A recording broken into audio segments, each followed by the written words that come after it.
Saturday Jeopardy.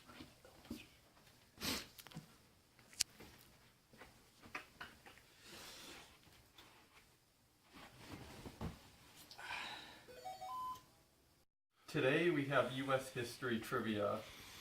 For our first section, we are doing populists. Our first question is, what was the major problem with the Farmers Alliance? What is racism? Good job. Our second question is, what did the populists attack? What is Wall Street and Money Trust? Correct.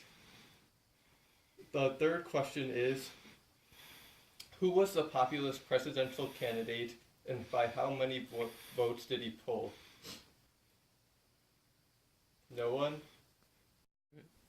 Oh, come on. It's obviously James B. Weaver. And a million votes. Oh my gosh, these guys are so stupid.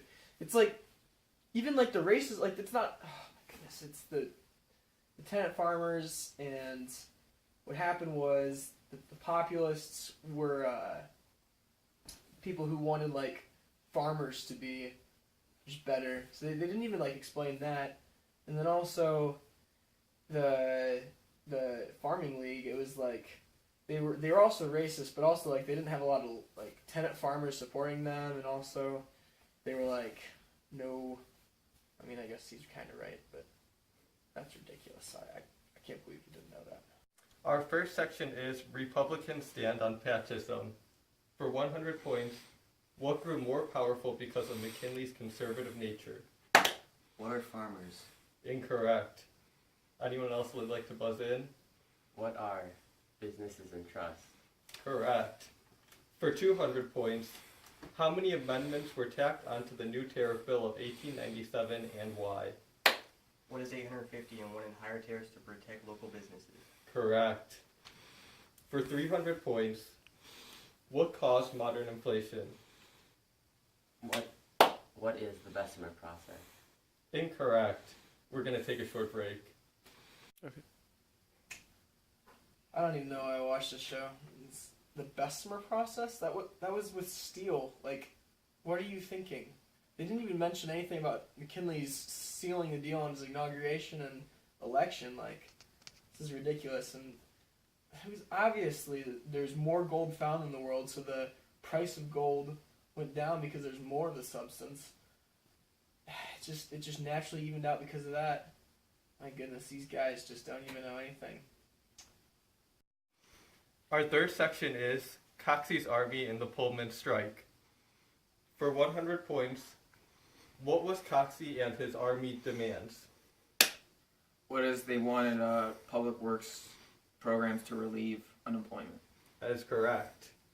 For 200 points, in some places, the Pullman strikers did what? Boycott Pullman cars. Incorrect. What did Richard Alley use as legal grounds to stop the strikes?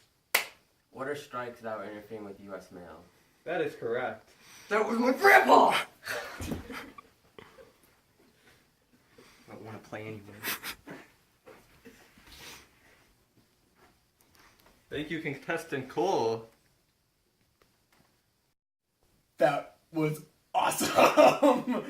I can't believe that just happened. That was the best episode I've ever seen of Jeopardy. Anyways, but I'm still so mad that they got the stupid second question wrong. Like, how do you not know that they flipped over Pullman cars? They didn't boycott them. Why would workers boycott Pullman cars? That's just dumb. And then they didn't even mention why Coxey was marching. He was like trying to fight for the labor unions, and he got arrested for like walking on the lawn. It was really funny, actually. And then also, they didn't mention about how, dang it. That was the best scene I've ever seen on Jeopardy. That was awesome. But how could they get the question about boycotting Pullman? Like, no, they flipped the cars over. They were mad. They were striking. Like, how could you even get that mixed up? And then they didn't even mention about how Coxey got arrested for walking on the lawn of the the White House. That was funny. And then, You don't laugh. and then It's over. That was the best scene of Jeopardy I've ever seen. Oh my gosh. That was my grandpa. Anyway, but I am like, how do you not know that they were pushing over Pullman cars? They weren't boycotting them. They were on strike. They were mad. And then they didn't even mention how the government came in with like an army and stopped the rebellion, which made everyone in the Populist Party mad. That was just infuriating to them. And they didn't even mention how Coxey got arrested. It was actually really funny. He got arrested for walking on the lawn of the White House. Yeah. Go. For our fourth section, we have plow holders versus bondholders. For 100 points, why was the election of McKinley Bryan so significant?